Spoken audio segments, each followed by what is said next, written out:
ఓం శ్రీ సాయిరామ్. సాయి బంధువులరా, ఆత్మస్వరూపులరా, ప్రేమస్వరూపులరా, 2-3 రోజులైంది రికార్డింగ్స్ ఏమీ లేకుండా. కారణాలు పండగ దినాలు ఒకటి, రికార్డింగ్ చేయడానికి కావలసిన వాతావరణం, అవకాశం ఉన్నాయి. 2 రూమ్లే ఉన్నాయి. ఒక రూమ్లో అత్తగారు ఉంటారు, మిగతా రూమ్ హాల్ లాగా ఉంటుంది. మా ధర్మపత్ని స్కూల్కి వెళ్తే ఆ హాల్ ఖాళీగా ఉంటుంది, నిశ్శబ్దంగా ఉంటుంది, రికార్డ్ చేసుకోవడానికి అవకాశం ఉంటుంది. ఆమె ఇంట్లో ఉంటే ఆటోమేటిక్గా ఆడవాళ్ళు ఏవో పనులు చేస్తుంటారు, ఆ శబ్దాలన్నీ ఇబ్బంది కలిగిస్తాయి కాబట్టి రికార్డింగ్ కుదరదు. ఈ 2 రోజులు అలా గడిచిపోయింది. నిన్న వేరే పని మీద బయటికి వెళ్ళాను కాబట్టి రికార్డింగ్స్ కోసం ఎవరైనా ఎదురు చూస్తుంటే వారికి సారీ. బాబాగారి అమృత వాక్కుల్లో భాగంగా ఈరోజు మనం 16, 17వ అధ్యాయంలో ఉన్న బాబాగారి పలుకుల గురించి తెలుసుకుందాం. నా ప్రియమైన స్నేహితుడా, ఆతృత పడవద్దు. త్వరలో ఇప్పుడే నీకు బ్రహ్మాన్ని చూపిస్తాను. నా బేరమంతయు నగదే కానీ అరువు కాదు. అనేక మంది నా వద్దకు వచ్చి ధనము, ఆరోగ్యము, పలుకుబడి, మర్యాద, ఉద్యోగము, రోగములు బాగు చేయించుకొనుట మొదలగు ప్రాపంచిక విషయముల్ని అడుగుతారు. నా వద్దకు వచ్చి బ్రహ్మజ్ఞానం ఇవ్వమని అడుగువారు చాలా తక్కువ. ప్రపంచ విషయములు కావాలనని అడుగువారి లోటు లేనేలేదు. పారమార్థికమై యోచించువారు మిక్కిలి అరుదు. మిక్కిలి అరుదు అన్నాడు. అరుదనలా అంటే చాలా చాలా అరుదు. 100 మంది వస్తే వారిలో ఒక్కరు కూడా బాబా మాకు బ్రహ్మజ్ఞానాన్ని ఇవ్వు, ఆత్మజ్ఞానాన్ని ఇవ్వు, ఈ ప్రపంచ బంధాల నుంచి మమ్మల్ని బయటికి పడవేయి, మా మనసులో ఏ కోరిక లేకుండా చెయ్యి అని అడిగేవాళ్ళు ఉండరు. మనందరికీ తెలుసు, మనందరం బాబాని అడిగే కోరికలన్నీ లౌకికమైన సంబంధించినవే. మనకు సంబంధించినవి కావచ్చు, పిల్లలకు సంబంధించినవి కావచ్చు. కాబట్టి బాబా ఏమంటున్నాడు, లౌకిక విషయాలు అడగడానికి వచ్చే వాళ్ళకు ఎటువంటి లోటు లేదు నాయన, అందరూ వాళ్ళే. బ్రహ్మజ్ఞానం కావాలని పారమార్థిక స్థితిని కోరుకునే వాళ్ళు ఒక్కరు కూడా కనిపించరు. చాలా అరుదు, మిక్కిలి అరుదు, దొరకరు. ఆ రోజు లేదు, ఈ రోజు లేదు. అదే విచారం మనలో కూడా. ఇంకా బాబాగారు ఇవ్వాలనుకుంటున్నది గురువు మాత్రమే ఇవ్వదగినది, ఎవరు ఇవ్వలేనిది. అడిగే సంకల్పం ఇంకా ఎందుకు రాలేదు అంటే మనం మాయకు బానిసలమై ఉన్నాం, ఇంద్రియ సుఖాలకు అలవాటు పడిపోయాం, దేహమే నేననే భావనలో బలంగా పాతుకుపోయి ఉన్నాం. ఈ జీవితం శాశ్వతం అనుకుంటున్నాం, ఈ శరీరం శాశ్వతం అనుకుంటున్నాం, ఈ బంధాలు శాశ్వతం అనుకుంటున్నాం, శాశ్వతంగా ఉండాలనుకుంటున్నాం. ఇంతవరకు ఎవరు లేరు. కావున నీ వంటి వారు వచ్చి బ్రహ్మజ్ఞానం కావాలని అడుగు సమయం శుభమైనది, ఇంకనూ శ్రేయోదాయకమైనది. వెంటనే సంతసంతో నీకు బ్రహ్మను దానికి సంబంధించిన వారిని అన్నిటినీ చూపిస్తాను. ఓ స్నేహితుడా, నేను నడుపుచున్న దాన్ని అంతటినీ గ్రహించలేకుంటివా ఏమి? ఇక్కడ కూర్చొని నీవు బ్రహ్మాన్ని చూచుటకై ఇదంతయు జరుపుచున్నాను. స్వల్పముగా విషయం ఇది. బ్రహ్మను చూడ్డానికి 5 వస్తువులను సమర్పించవలెను. అవి ఏమిటంటే పంచప్రాణములు. 5 ప్రాణాలు ఆయనకి ఇచ్చేయాలంట. ఒక్క ప్రాణం అని ఇవ్వగలుగుతాం? అయిపోయింది. మొదటి దాంట్లోనే పడిపోయాం, మా వల్ల కాదు బాబా అని. ఇంకా 4 ఎందుకు వినడం అవసరమా? పంచ ప్రాణాలు ఇవ్వగలిగితే ఇంక అన్నీ ఇచ్చినట్టే. ప్రాణం కోసమే కదా మనం బతికేది. ఆ ప్రాణం పోతుందంటే ఊరుకుంటామా? ఆ ప్రాణం నిలబెట్టుకోవాలి. ఆ ప్రాణం నిలబడ్డ తర్వాత శరీరాన్ని అన్ని రకాల సుఖాలతో హాయిగా జీవించాలి. ప్రాణమే లేకపోతే సుఖాలు ఎక్కడ ఉంటాయి? కాబట్టి ప్రాణం ఇచ్చేయాలంట. అది కూడా పంచప్రాణాలు. పంచ ఇంద్రియములు ఇచ్చేయాలి. 5 ఇంద్రియాలు ఉన్నాయి: నోరు, ముక్కు, కళ్ళు, చెవులు, చర్మం. వీటి ద్వారానే సుఖాలు అనుభవిస్తుంటాం. ఇవి కూడా ఇచ్చేయాలి. ఇవి ఇచ్చేస్తే ఇంకేంటి, సుఖపడడానికి ఏమీ లేదు. సుఖపడడానికి ఏమీ లేనప్పుడు జీవితం మాత్రం ఎందుకు? ఇలా ఉంటుంది ఆధ్యాత్మిక జీవితం, గురుమార్గం.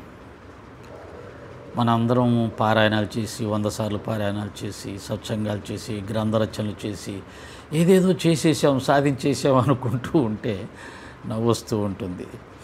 ఇందులో ఏ ఒక్కటి సమర్పించకుండానే పుస్తకాలు చదవడం ద్వారా, చెప్పడం ద్వారా చాలా సాధించేసామనే భ్రమలో ఉన్నాం. ఇంకా చాలామంది కనీసం ఏదో గ్రంథంలో చదివి చెబుతూ, గ్రంథ రచనలు చేస్తూ సాధించామనుకుంటున్నారు. కొంతమంది విచిత్రంగా బాబా భక్తులుగా ఉంటూ మామూలు వాళ్ళకంటే అధ్వాన్నంగా జీవిస్తూ, అధ్వాన్నమైనటువంటి కార్యక్రమాల్లో పాల్గొంటూ, మామూలు వాళ్ళకంటే విచ్చలవిడితనంతో జీవిస్తూ, లోకంలో కీర్తి ప్రతిష్టలు సంపాదించడమే ముఖ్యమన్నట్టుగా ఎటువంటి నీతి నియమాలు లేకుండా, ఆధ్యాత్మిక నీతి నియమాలను పాటించకుండా జీవిస్తూ, వాళ్ళు కూడా ఏం చెప్తున్నారంటే, మేము మీకు భగవంతుని చూపిస్తాము. ఇవాళ ఒక వీడియో చూసా, మీకు దేవుని చూపిస్తాం. దేవుణ్ణి ఎలా చూడాలో తెలుసా? అలాగే దేవుణ్ణి ఎలా పిలవాలో తెలుసా? ఇలా పిలిస్తే దేవుడు వస్తాడు అని చెప్పేస్తున్నారు. సరే, మన దురదృష్టం, మన కర్మ. అటువంటి వాళ్ళని ఫాలో అవుతూ, అటువంటి వాళ్ళు చెప్పేది వింటూ మనం ఏదో సాధించేస్తున్నాం అని అనుకుంటున్నామంటే మన దురదృష్టం. కాబట్టి ఈ కాలంలో భక్తులు జాగ్రత్తగా ఉండాలి. నా సజెషన్ అయితే ఎవరిని అనుసరించవాకండి, ఎవరు చెప్పింది వినవాకండి. వినొద్దంటే చెవులతో వినండి, కానీ అది ఎంతవరకు నిజం? మన సనాతన ధర్మంలో మహాత్ములు, గురువులు, వైరాగ్య పురుషులు, అవధూతలు, పతివ్రతలు వారు ఎలా జీవించారు, ఏ ధర్మాల్ని పాటించారు, ఏ నీతి నియమాలను పాటించారు, ఏ వైరాగ్యాన్ని ఎంతగా ఆశ్రయించారు, పోల్చుకొని ఇప్పుడు చెప్తున్న వారిని, వారి మాటల్ని మనం చదివిన పురాణ పురుషుల, మహాపతివ్రతల లక్షణాలను పోల్చి చూసుకొని ఇప్పుడు చెప్పేదంతా అసత్యం, బూటకం అని గ్రహించి, గ్రంథాలలో చెప్పబడింది. ఎందుకంటే గ్రంథం ఎప్పుడూ అసత్యం చెప్పదు. ఆ గ్రంథాన్ని చదివి చెప్పే వాళ్ళకు పైత్యం ఉంటుంది తప్ప గ్రంథం ఎప్పుడు అసత్యం చెప్పదు. కనుక గ్రంథాన్ని పఠించండి. కేవలం ఇతరులు చెప్పేదాన్ని మాత్రమే మీరు నమ్మితే పూర్తిగా మోసపోతారు, దెబ్బతింటారు. కాబట్టి సద్గ్రంథ పఠనం చేయండి. సద్గ్రంథంలో మహాత్ములు ఎలా జీవించారు, ఎలా జీవించమని చెప్పారు, దేని వదిలేమన్నారు, దేని పట్టుకోమన్నారు, వాటిని క్షుణ్ణంగా అర్థం చేసుకునే ప్రయత్నం చేయండి. వాటిని ఆచరించే ప్రయత్నం చేయండి. వాటికి సరిపోయే విధంగా ఎవరైనా చెప్తే, లేదా వాటిని చేరుకోవడానికి, ఆచరించడానికి ఏదైనా చెప్తే దాన్ని తీసుకోవచ్చు. వైరాగ్యాన్ని ఎలా సాధించాలి అని ఎవరైనా చెప్తే దాన్ని తీసుకోవచ్చు. అహంకారాన్ని ఎలా పోగొట్టుకోవాలి అని ఎవరైనా చెప్తే దాన్ని తీసుకోవచ్చు. నిరాడంబరతను ఎలా సాధించాలి, భక్తిని ఎలా సాధించాలి, దాన్ని తీసుకోవచ్చు. అలాగే చెప్పే వ్యక్తుల వేషభాషలు ఎలా ఉన్నాయి, శాస్త్రాల్లో చెప్పినట్టుగా, గురువులు చెప్పినట్టుగా వారి వేషభాషలు ఉన్నాయా, వారిలో ఆ వైరాగ్యం ఉందా, వారిలో ఆచరణ ఉందా, అవి కూడా క్షుణ్ణంగా వివేకంతో పరిశీలించే శక్తి, జ్ఞానం నీకుంటే తప్ప ఈ రోజుల్లో నువ్వు ఆధ్యాత్మికంగా ముందుకు వెళ్ళలేవు. ముఖ్యంగా ఇతరులు చెప్పేదాన్ని పట్టుకొని వారు ఏం చెప్తే అది తూచా తప్పకుండా గుడ్డిగా ఆచరిస్తే చాలా చోట్ల దెబ్బతినే అవకాశం ఎక్కువ ఉంటుంది. కాబట్టి ఖచ్చితంగా మహాత్ముల గ్రంథాలను పారాయణం చేయండి. వారి జీవిత విధానాలను వివేకంతో పరిశీలించండి. నేను చెప్పిందో ఇంకోరు చెప్పిందో అదే సత్యమని గుడ్డిగా ఆచరిస్తే మోసపోతారు సుమా. ఓ స్నేహితుడా, నేను నడుపుతున్న దాన్ని అంతటినీ గ్రహించలేకుంటివా ఏమి? ఇచ్చట కూర్చొని నీవు బ్రహ్మాన్ని చూచుటకు ఇదంతయు జరుపుతున్నాను. స్వల్పంగా విషయం ఇది. బ్రహ్మను చూడ్డానికి 5 వస్తువులను సమర్పించాలి. అవి ఏమిటంటే, 1 పంచప్రాణములు, పంచేంద్రియములు, మనస్సు. అంతా దాంట్లోనే ఉంది కదా. మనస్సు అనేదాన్ని ఇచ్చేసామనుకోండి, ఒకసారి మనస్సును తీసేసి చూడండి. మీలో ఉన్న మనసును తీసేసి మీకు మనసు లేదు. నెక్స్ట్ ఏంటి? మీరు ఒక బొమ్మ. నాకు మనసు లేదు, తీసేశాను, నేను ఒక బొమ్మ. ప్రపంచంలో మనస్సును తీసేస్తే అందరూ బొమ్మలే. మనస్సు ఉంటేనే మనిషి, మనిషి అంటేనే మనస్సు. ఆ మనస్సులోనే కామక్రోధాలు ఉంటాయి, ఆ మనస్సులోనే ఇష్టాలు ఉంటాయి, ఆ మనస్సులోనే రకరకాల భావాలు, ఫీలింగ్స్ అన్నీ ఉంటాయి. ఆ మనసును తీసేస్తే మనిషి ఆత్మస్వరూపుడిగా మిగిలిపోతాడు. అంతా మనస్సులోనే ఉంది. కనుక మనసుని ఇచ్చేయమంటున్నాడు.